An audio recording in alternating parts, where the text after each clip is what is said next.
Hello guys, welcome back to Be the Topper. This is part 4 of chapter 4 secondary market class 10 financial market management.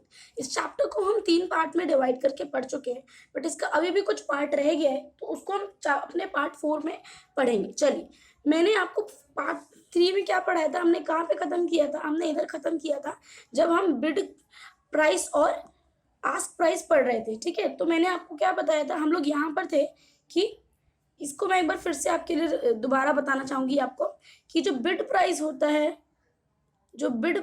वो कौन सा price होता है, वो buyer का प्राइस होता है. ठीक है, वो बायर का प्राइस होता है. और बिड प्राइस कौन सा सबसे अच्छा होता है, हाईएस्ट प्राइस. ठीक है, जो हाईएस्ट होता है वो अच्छा माना जाता है बाय के ऑर्डर में. ठीक है, और अगर आस्क की बात करें तो जो सेलर है, ये सेलर के लिए होता है.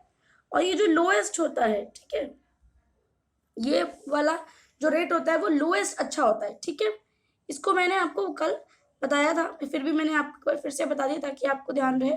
चलिए, इसमें एक और पॉइंट इंपॉर्टेंट है कि ये यहां से देखना पड़ेगा आपको. चलिए देखते हैं ये the difference in the price. इसको मैं हाईलाइट कर देती हूँ. The difference in the price, the best bid and ask is called as bid ask spread. ठीक है, बिड के प्राइस में और आस्क के प्राइस में जो डिफरेंस होता है उसको क्या बोलते हैं, बिड आस्क स्प्रेड. ठीक है, and often is an indicator of liquidity in a stock. The narrower the difference the more liquid और highly traded is the stock. मान लो कि कोई बिड प्राइस बोल रहा है, मैंने आपको कल भी पेंसिल का एग्जांपल लेके बताया था कि बिड प्राइस में बोल रही हूँ कि मैं तो 10 रुपये में खरीदूंगी. जो सेलर है वो मुझसे बोल रहा है कि नहीं मैं तो 12 में बेचूंगा. ठीक है, ये क्या है, ये जो डिफरेंस है ये आप खुद को पता चल रहा होगा, ये डिफरेंस कम है. ठीक है ना, अगर ये सेलर बोलता 20, मैं बोलती 10, तो डिफरेंस ज्यादा हो जाता. तो इसका क्या मतलब है कि मार्केट में लिक्विडिटी कम है और उस सिक्योरिटी में ट्रेड कम हो रहा है, मतलब कि उस पेंसिल में ट्रेड कम हो रहा है. ठीक है, और इसके बीच का जो डिफरेंस है, ये जो 2 रुपए का जो डिफरेंस जो मेरा पेंसिल में मेरे प्राइस में और सेलर के प्राइस में, ये क्या है, बिड आस्क स्प्रेड है. ठीक है, चलिए आ जाते हैं नेक्स्ट पे अपने टॉपिक पे.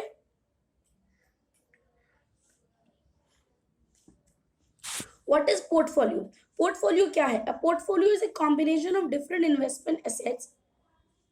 मतलब यहाँ पे डिफरेंट इन्वेस्टमेंट एसेट्स को कंबाइन करके रखा जाता है and matched for the purpose of achieving an investor's goal. और उसको मैच करवाया जाता है कब, इन्वेस्टर्स के जो गोल है उसको अचीव करने के लिए. मतलब समझ लीजिए कि एक फाइल बनाते हैं, मतलब उसमें क्या सारा, उसमें बहुत सारी सिक्योरिटीज को रखते हैं. ठीक है, for more investors a portfolio has come to signify an investment in financial instruments like shares, debenture, fix deposit, mutual fund. मतलब कि जिस भी चीज में उसको इन्वेस्ट करना होता है वो उसका पहले पोर्टफोलियो बना लेते हैं और उसको पूरे पूरे पूरे बास्केट को भी ट्रेडिंग कर देते हैं. जब आप आगे इसको पढ़ेंगे फाइनेंशियल मार्केट मैनेजमेंट को क्लास 12th में, तो आपको इस बारे में अच्छी तरीके से पता चलेगा.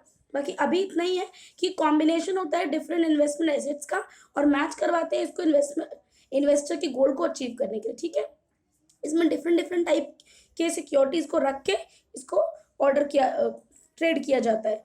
अब हम आ जाते हैं व्हाट इज डाइवर्सिफिकेशन. डाइवर्सिफिकेशन क्या है, डाइवर्सिफिकेशन बेसिकली एक रिस्क मैनेजमेंट टेक्निक है.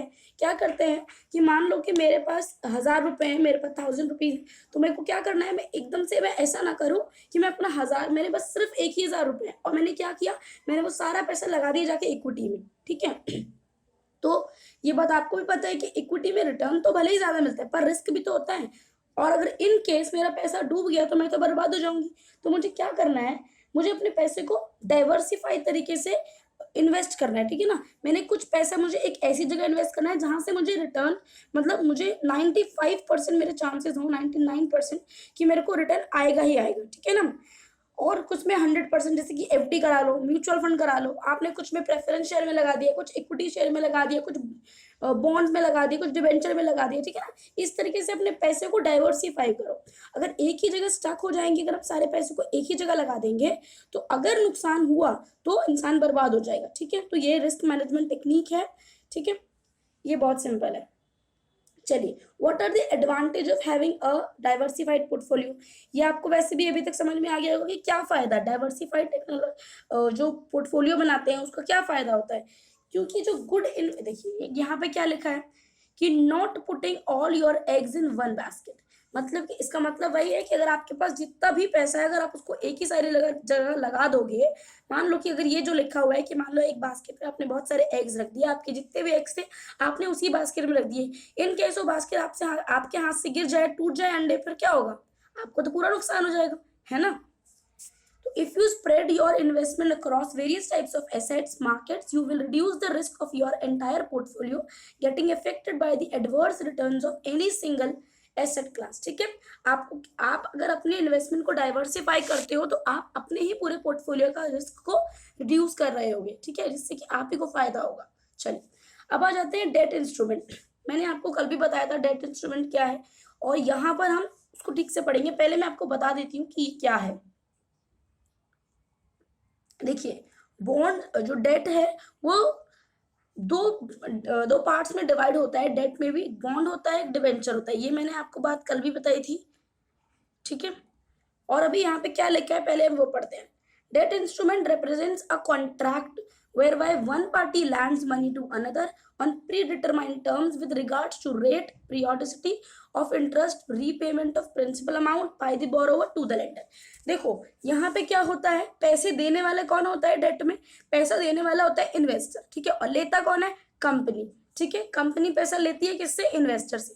कैसे? ये दोनों के बीच में कॉन्ट्रैक्ट है, ठीक है, कॉन्ट्रैक्ट है जिसमें एक पार्टी पैसा देती है, दूसरी पार्टी पैसा लेती है, और इनकी कुछ प्रीडिटरमाइंड टर्म्स होती है, मतलब कि इतना रेट इंटरेस्ट चाहिए, इतनी इतनी पीरियोडिसिटी पे इंटरेस्ट चाहिए और पैसा चाहिए, ठीक है ना। और इसकी जो पेमेंट होती है, जो पूरी पेमेंट होती है वो कब होती है? मेच्योरिटी पे। मेच्योरिटी मतलब जब आपका आपने कुछ भी, जब कोई भी चीज अगर आपने करी है तो उसकी जब लास्ट डेट होती है ना, जब वो खत्म हो रही होती है, जैसे कि हम कोई एफडी करवाते हैं उसकी मेच्योरिटी डेट होती है, हम कोई एलआईसी करवाते हैं, कोई एलआईसी में अगर हम पैसा लगाते हैं लाइक, तो उसमें भी मेच्योरिटी डेट होती है ना पैसे इन्वेस्ट करने की। मतलब कि इस तारीख को आपका ही जो आपने जो भी इन्वेस्टमेंट कर रखी है, इसकी ये इन्वेस्टमेंट आपको नहीं करनी पड़ेगी या खत्म हो जाएगी, फिर आपको उसको रिन्यू करवाना पड़ेगा, है ना, इस तरीके से।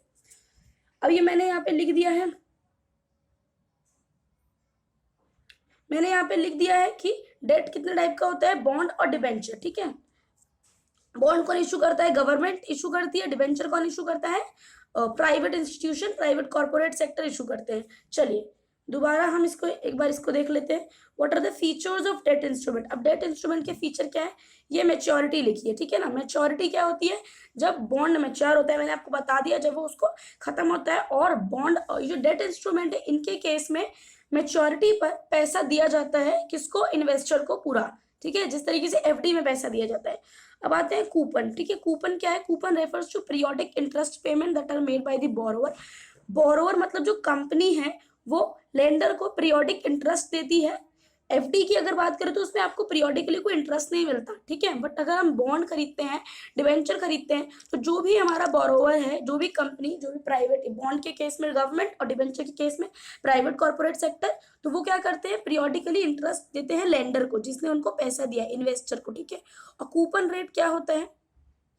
Coupon rate is the rate at which interest is paid, ठीक है। कूपन रेट क्या होता है? जिस पर इंटरेस्ट, एक कूपन रेट, अगर बॉन्ड के केस में अगर इंटरेस्ट रेट को क्या कहा जाता है, अगर आपसे ये पूछ लिया जाए तो आपको क्या बताना है? कूपन रेट, ठीक है। And is usually represented as a percentage of the par value of a bond. और पार वैल्यू का मतलब यहाँ होता है फेस वैल्यू, ठीक है। पार वैल्यू का मतलब होता है फेस वैल्यू, जो कि फेस वैल्यू के परसेंटेज के बराबर ही होती है। चलिए अब आते हैं प्रिंसिपल के बाद। प्रिंसिपल बहुत सिंपल है। Principal is the amount that has been borrowed, मतलब प्रिंसिपल वो अमाउंट होता है जो कि बोरोवर ने, जो कि कंपनी ने इन्वेस्टर से लिया होता है, ठीक है। और the coupon is the product of the principal and the coupon rate. और जो कूपन होता है वो क्या होता है? जब हम प्रिंसिपल और कूपन रेट को इंटू करेंगे तो क्या निकलेगा? कूपन निकल जाएगा, ठीक है। जैसे कि ये है कि मतलब कि जो बॉन्ड का जो नाम होता है, the name of the bond itself conveys the key features of a bond. For example GSCG 2008, ठीक है, ये यहाँ पे लिखा हुआ है 11.40%। Bond refers to a central government, ठीक है। Bond maturing in the year 2008, उसका नाम ही हमको बता रहा है कि ये सीजी से पता चल रहा है सेंट्रल गवर्नमेंट। 2008 से पता चल रहा है हमें क्या, कि 2008 में मेच्योर होगा। और paying on coupon rate, coupon कितना दे रहा है? ये 11.40%, ठीक है। तो बॉन्ड के नाम से ही हमको पता चल रही है बातें, ठीक है।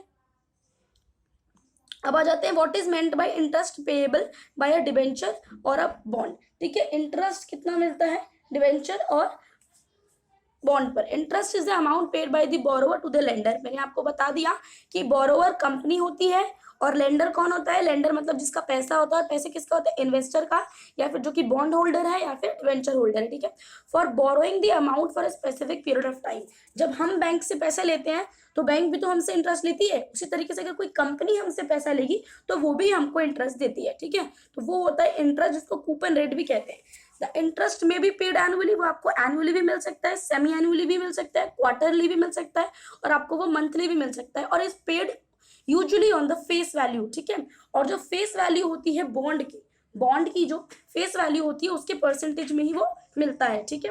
फेस वैल्यू मतलब जितनी वैल्यू पर उसको मार्केट में इशू किया गया था वो उसकी फेस वैल्यू होती है, ठीक है। What are the segment in the debt market in India. अब डेट मार्केट के सेगमेंट कौन से होते हैं इंडिया में? अगर बात करें तो government securities, public sector units, bonds और कॉर्पोरेट सिक्योरिटीज, ठीक है। ये तीनों है। The market for government securities comprises the centre, state and state sponsored securities. अगर गवर्नमेंट सिक्योरिटीज की बात करें तो गवर्नमेंट सिक्योरिटीज हमें कहाँ कहाँ मिल सकती है? सेंटर गवर्नमेंट के अंडर, स्टेट गवर्नमेंट के अंदर, और स्टेट स्पॉन्सर्ड कोई भी सिक्योरिटीज मार्केट है, अगर सिक्योरिटी है तो वो हमको सेंट्रल गवर्नमेंट के अंदर मिल सकती है, ठीक है। और लोकल अगर प्रीसेंट पास में देखें तो म्यूनिसिपैलिटीज भी हैं जिन्होंने अपना फंड को इशू किया है, ठीक है। PSU bond, public sector units bonds are tax free. जो पीएसयू जो बॉन्ड्स होते हैं वो टैक्स फ्री होते हैं, उन पर कोई टैक्स नहीं लगता।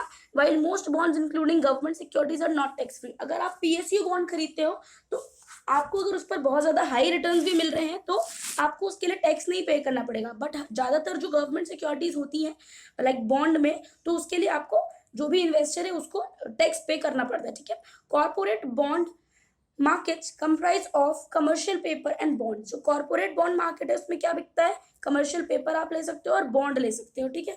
These bond typically are structure to suit the requirements of investors and the issuing corporate and include a variety of tailor made feature with respect to interest payments and redemption. मतलब ये जो पूरा जो structure बनाया गया है bond market का, bonds को खरीदने से लेकर उसको बेचने तक का सब कुछ, ये इन्वेस्टर फ्रेंडली है। कॉर्पोरेट जो कंपनी है उसके लिए अच्छा है, ठीक है, उसके हिसाब से ही काम करता है। Who are the participant in the debt market. अब डेट मार्केट में पार्टिसिपेंट कौन होता है, ठीक है। सिक्योरिटीज मार्केट में पार्टिसिपेंट कौन होता है ये आप मुझे कमेंट सेक्शन में लिख के बताएंगे, ठीक है। ये हमने पढ़ा है ना पीछे, आप मुझे लिख के बताएंगे तभी पता चलेगा ना आपको आ रहा है या नहीं आ रहा है। Who are the participant in the debt market. अब डेट मार्केट के पार्टिसिपेंट की अगर बात करें तो कौन होते हैं डेट मार्केट के participant? The investors in the debt market are mainly banks. कौन होते हैं? Banks, financial institution, mutual funds, provident fund, insurance companies और कॉर्पोरेट्स, ठीक है। डेट मार्केट में ज्यादातर पार्टिसिपेंट कौन होते हैं? Bank, financial institutions, mutual fund, provident fund, insurance companies और कॉर्पोरेट। पार्टिसिपेंट का मतलब कि इन्वेस्टर ये होते हैं जो कि अपना पैसा लगाते हैं, ठीक है। चलिए, are bonds rated for their credit quality. क्या बॉन्ड्स को उनकी क्रेडिट क्वालिटी के लिए रेट किया जाता है, ठीक है, कि वो कितना क्रेडिट देते हैं, कितना वापस पैसा करते हैं, उनको रेट किया जाता है इस बात के लिए। तो most bond debentures issues are rated by specialised credit rating agencies. तो जितने भी बॉन्ड और डिबेंचर होते हैं ज्यादातर उनको क्रेडिट रेटिंग एजेंसी के द्वारा रेटिंग दी जाती है कि कौन सा बॉन्ड कितना अच्छा है, ठीक है। जिसको ज्यादा रेटिंग मिलेगी वो ज्यादा लोग भी उसमें, इन्वेस्टर भी उसमें ज्यादा ट्रेड करेंगे, ये तो हमें भी पता है, ठीक है ना। जब हम कोई भी ऐप डाउनलोड कर रहे होते हैं या कोई भी बुक पढ़ रहे होते हैं, कोई भी मूवी देख रहे होते हैं तो उसको रिव्यू को चेक करते हैं। अगर उसके रिव्यू बहुत अच्छे होते हैं तो हम उसको देखते हैं, वरना नहीं देखते हैं, है ना। तो credit rating agencies India, credit rating agencies कौन कौन सी इंडिया में? क्रिसिल, केयर, इकरा, फिच, ठीक है। ये 4 क्रेडिट रेटिंग एजेंसीज हैं इंडिया की जो कि बॉन्ड डिबेंचर को रेट करती है उनकी क्रेडिट क्वालिटी के लिए, ठीक है। The yield on a bond varies inversely with its credit. The safer the instrument, the lower is the rate of interest of it. आपको मतलब अगर आप यही सोचोगे कि मेरे को जरा सा भी रिस्क ना हो जाए, मेरे को रिस्क ना हो जाए हल्का सा भी, तो आप क्या करोगे? आप अपने इंटरेस्ट को भी, आप अपने फायदों को भी कम करोगे। बट जो इंसान बेयर नहीं कर सकता, जो इन्वेस्टर बेयर नहीं कर सकता ज्यादा रिस्क, वो ऐसी जगह पर पैसा लगा सकता है, ठीक है। चलो, how can one acquire securities and date market. अब डेट मार्केट में सिक्योरिटीज को कैसे एक्वायर कर सकते हैं, हम क्या कर सकते हैं, you may subscribe to issues made by government corporates in the primary market, alternatively you may purchase the same from the secondary market through the stock exchange. मतलब अगर आपको बॉन्ड खरीदना है, आपको डेट मार्केट में ट्रेडिंग करनी है, तो आप सिंपली आप प्राइमरी मार्केट में वहाँ जहाँ पर कंपनी आके डायरेक्टली इन्वेस्टर्स को इशू करती है, वहाँ भी आप अपने इशूज को सब्सक्राइब कर सकते हो कंपनी के साथ, ठीक है। और अगर प्राइमरी मार्केट में नहीं हो पाया तो आप सेकेंडरी मार्केट में भी कर सकते हो। ओके, तो आज ये चैप्टर खत्म हो गया। आज के लिए बस इतना ही। अगर आपको कोई भी डाउट हो तो उसके कमेंट सेक्शन में लिखिए। चलिए, थैंक यू सो मच। अगर आपको वीडियो अच्छा लगा हो तो लाइक कीजिए, शेयर कीजिए, सब्सक्राइब कीजिए मेरे चैनल को। Thank you.